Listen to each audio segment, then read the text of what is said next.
సింహం నుంచి కాపాడుకో. ఈ అరగంట నాకేం తెలియదు.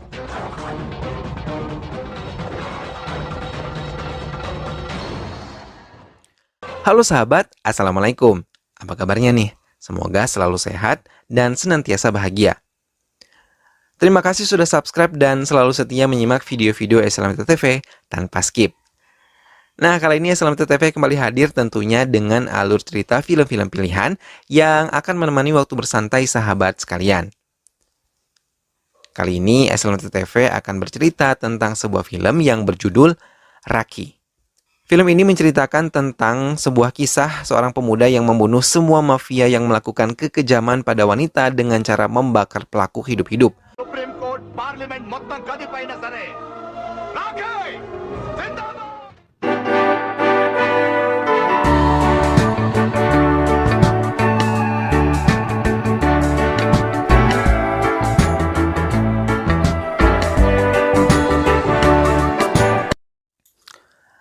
Kejahatan terhadap wanita semakin meningkat. Pemerkosaan, penjualan wanita, dan kekerasan di kehidupan rumah tangga kian marak terjadi. Namun hukum buta melihat itu semua. Bahkan seorang anak Perdana Menteri yang menggilir memperkosa pacarnya bersama teman-temannya bisa bebas. Bahkan berbuat seenaknya di hadapan warga lain saat mau menaiki kereta tanpa tiket, ia meminta diizinkan untuk menumpang kereta api.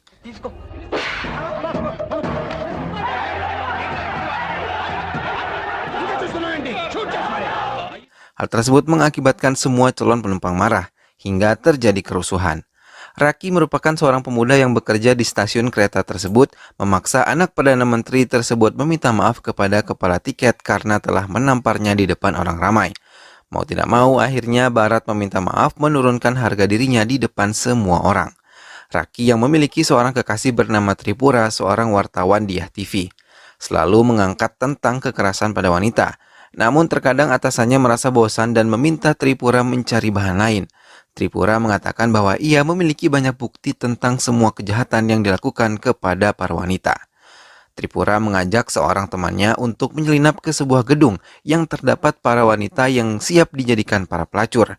Tripura menyamar menjadi salah satu dari mereka yang menggunakan baju bercadar lengkap.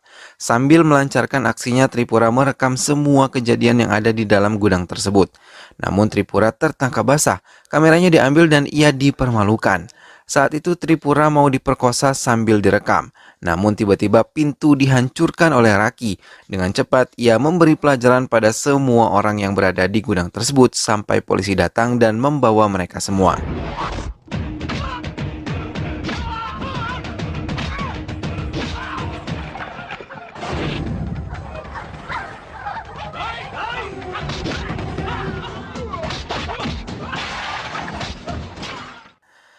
Setelah semua para penjahat dibawa ke penjara, ia malah menampar Tripura karena melakukan hal yang terlalu mengambil risiko. Tripura menjelaskan ia sangat sedih melihat wanita-wanita tadi diperlakukan seperti binatang. Mereka adalah korban-korban penculikan yang kemudian dilelang untuk dijual ke luar negeri. Raki selalu menyempatkan mengantar adiknya untuk kuliah. Namun kali ini ia harus kembali ke kampus karena nomor ujian Gayatri adiknya tertinggal di saku bajunya. Tapi saat ia masuk ke lorong kelas, semua mahasiswa berhamburan. Raki mempercepat langkahnya ketika mendengar suara Tripura menjerit memanggil namanya. Ketika Raki masuk ke kelas, ia melihat Madukar mendonongkan sebilah pisau. Melihat hal itu membakar kemarahannya. Raki langsung menerjang Madukar dan menghajarnya hingga ia menghambur keluar kampus. Ia pun tersungkur dan ditangkap oleh polisi yang dipanggil oleh semua mahasiswa. Namun sayang, seorang teman akrab Gayatri tidak dapat mereka tolong karena terkena sabetan pisau Madukar. Gayatri sangat terguncang melihat teman akrabnya meninggal seperti itu. Setelah kejadian itu, ayah Gayatri trauma mengirimnya ke kampus hingga memutuskannya untuk menikahkan Gayatri dengan seorang pria. Gayatri menyetujui keputusan ayahnya, tapi keluarga Raki kekurangan dana untuk mempersiapkan pernikahan Gayatri. Ibu Gauri mau membantu keluarga Raki asal Raki mau menikahi sepupunya sendiri, Gauri, yang telah diam-diam mencintai Raki semenjak kedatangannya. Karena kasih sayangnya kepada Gayatri membuat Raki menyetujui kemauan bibinya.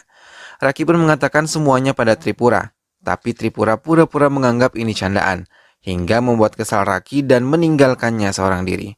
Raki meminta pernikahannya dengan Gauri diadakan setelah 3 bulan pernikahan adiknya.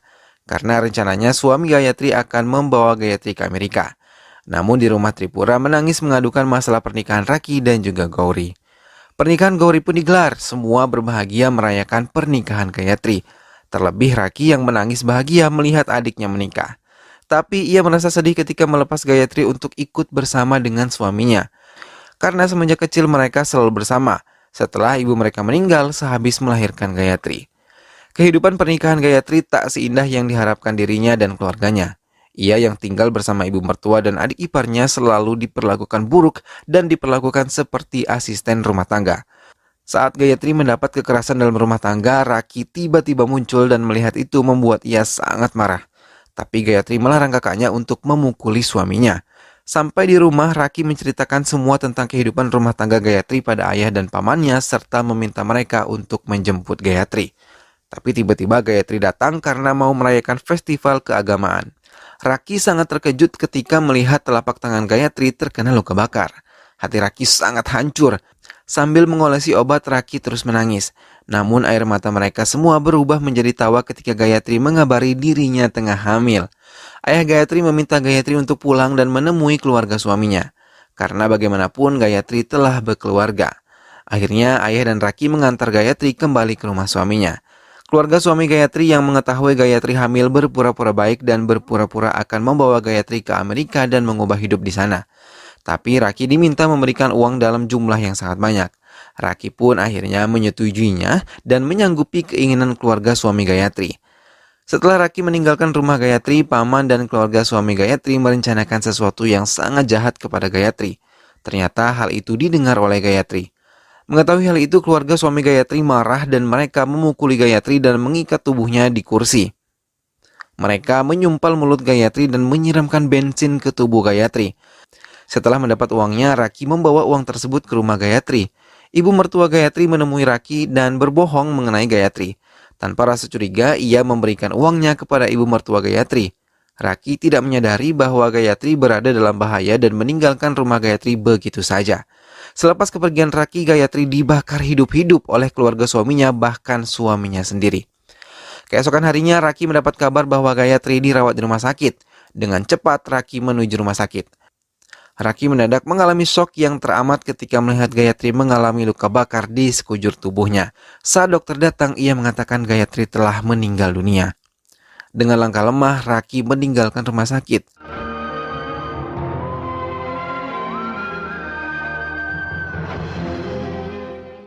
Kremasi terhadap Gayatri pun dilakukan dengan suasana yang sangat mengharukan. Keluarga Gayatri meminta penyelidikan dilakukan karena kematian Gayatri, membakar tubuhnya sendiri dan mengunci pintu dapur. Di pengadilan pun hakim memenangkan keluarga suami Gayatri karena sebelumnya hakim dan pengacara sudah disuap oleh keluarga suami Gayatri. Saat sidang keputusan atas kasus kematian Gayatri digelar, Raki malah memilih mendatangi tempat dilakukannya kremasi Gayatri. Saat itu Raki seperti mendapat penglihatan bahwa Gayatri tewas karena dibunuh dan dibakar hidup-hidup oleh keluarga suaminya. Raki pun menangis meraung-raung di gundukan abu Gayatri. Sementara di persidangan, keluarga suami Gayatri termasuk suami Gayatri dinyatakan tidak bersalah. Mereka bersorak sukacita sementara ayah dan paman Gayatri merasa sangat sedih. Saat keluarga suami Gayatri masuk ke mobil, tiba-tiba Raki muncul dan langsung menyiramkan bensin ke sekitar mobil tersebut dan langsung membakar mereka semua hidup-hidup. Semua yang ada di parkiran menjadi panik dan Raki langsung membakar hakim, dokter serta polisi yang telah memihak pada keluarga suami adiknya tersebut.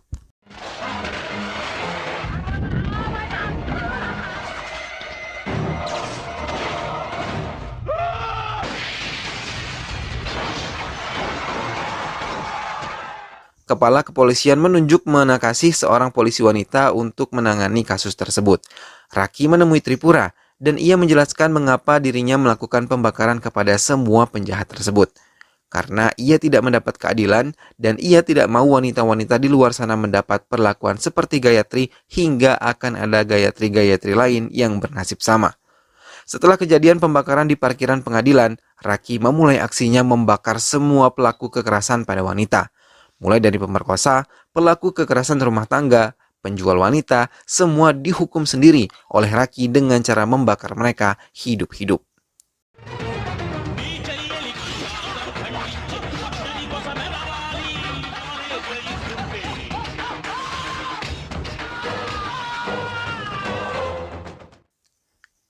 Menakasi sangat kesal karena Raki tidak meninggalkan bukti ataupun jejak pembunuhannya. Sementara wanita-wanita para korban yang diselamatkan oleh Raki merasa sangat bersyukur dan berterima kasih kepada Raki. Tak berapa lama Raki muncul di televisi dan mengakui kejahatannya. Ia bahkan akan menyerahkan diri sendiri ketika semua penjahat telah ia hukum. Setelah Raki muncul, Tripura dipanggil oleh Menakasi untuk dimintai keterangan tentang Raki. Tapi Tripura malah mengatakan bahwa ia sangat mendukung Raki dan ia memberikan Menakasi data-data penjahat yang kerap kali melakukan kekerasan kepada wanita. Polisi menempel gambar Raki di setiap sudut Hyderabad, tapi wanita-wanita yang mendukung Raki membuang semua foto Raki. Untuk sementara, Raki tinggal di desa Gauri dan mengatakan akan menikahi Gauri saat ia telah menyelesaikan misinya. Raki yang telah mendapatkan keberadaan Barat menggantung mereka di hutan tempat mereka berburu, lalu menyiramkan bensin ke mobil mereka. Saat polisi datang, Raki malah dengan cepat membuang 2 batang korek api yang telah menyala hingga Barat dan teman-temannya tewas terbakar.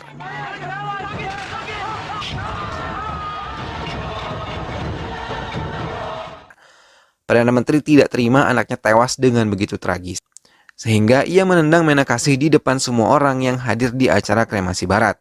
Menakasi seperti diinjak-injak harga dirinya oleh Perdana Menteri dan membuatnya sadar selama ini ia melindungi Perdana Menteri yang bersekongkol dengan semua mafia di negara tersebut. Bahkan ia menyadari tindakan Raki itu adalah benar. Menakasi mengizinkan Tripura keluar dari ruangannya. Saat berada di rumah, Menakasi merasa terkejut ketika melihat Raki sedang makan di meja makannya. Raki meminta maaf jika ia masuk tanpa permisi dan makan di rumah Menakasi. Tak lama polisi datang menangkap Raki, tapi Raki meminta izin kepada polisi untuk menghabiskan makanannya dulu baru ia akan menyerahkan diri. Setelah makanannya habis, Raki mencuci piring dan menyerahkan tangannya untuk diborgol. Menakasi mengantarkan Raki ke penjara, namun saat di jalan ia membuka laptop yang diberikan Tripura yang berisi data penjahat beserta bukti kejahatannya. Ia terkejut melihat berkas Madukar dan menelpon anak buahnya. Setelah mengetahui keberadaan Madukar, ia memutar arah ke penjara. Tapi Menakasi terlambat, ia sudah melihat Madukar telah dibakar hidup-hidup oleh Raki. Melihat kejadian itu, Menakasi menggantikan penjara bagi Raki. Menakasi menemui Raki di biliknya dan ia mengatakan selama menjadi polisi baru kali ini ia merasa bingung tindakan Raki benar atau salah. Sambil menangis, Raki menceritakan kejadian yang dialami oleh Gayatri adiknya dan ia tidak mau orang lain mengalami hal yang serupa. Saat persidangan Raki telah tiba. Semua wanita yang mendukung Raki berkumpul di depan kantor pengadilan. Mereka meminta Raki untuk dibebaskan.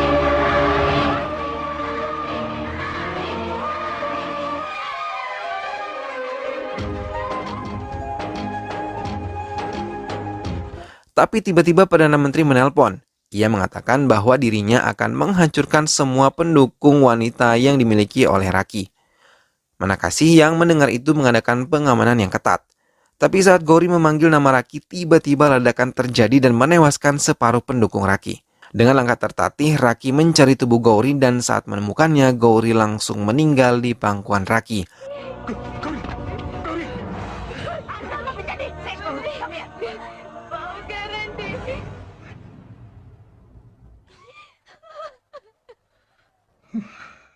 Dengan marah, ia berusaha melarikan diri tapi berhasil ditangkap kembali.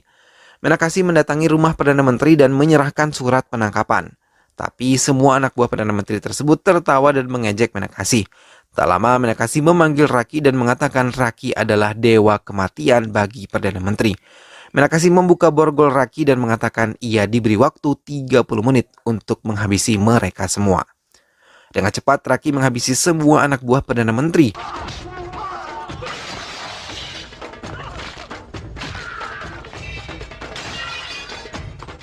Saat terakhir Raki melempar botol minuman keras ke tubuh Perdana Menteri. Dan saat terakhir kemudian Raki melempar korek lalu berhasil membakar Perdana Menteri hidup-hidup.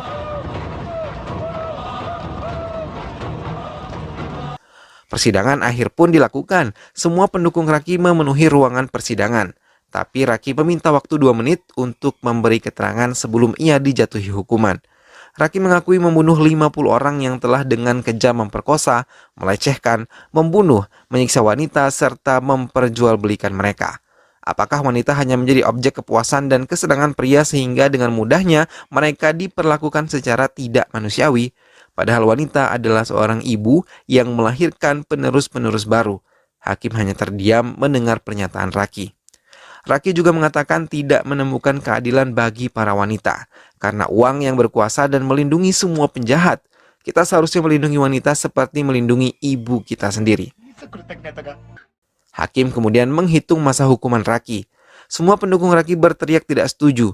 Tapi tanpa diduga, hakim membenarkan tindakan Raki. Hakim menyadari sistem hukum di negara tersebut lemah bahkan gagal melindungi wanita dan ia merasa malu bila menghukum Raki. Hakim pun akhirnya melepaskan baju hakimnya dan mengatakan mengundurkan diri.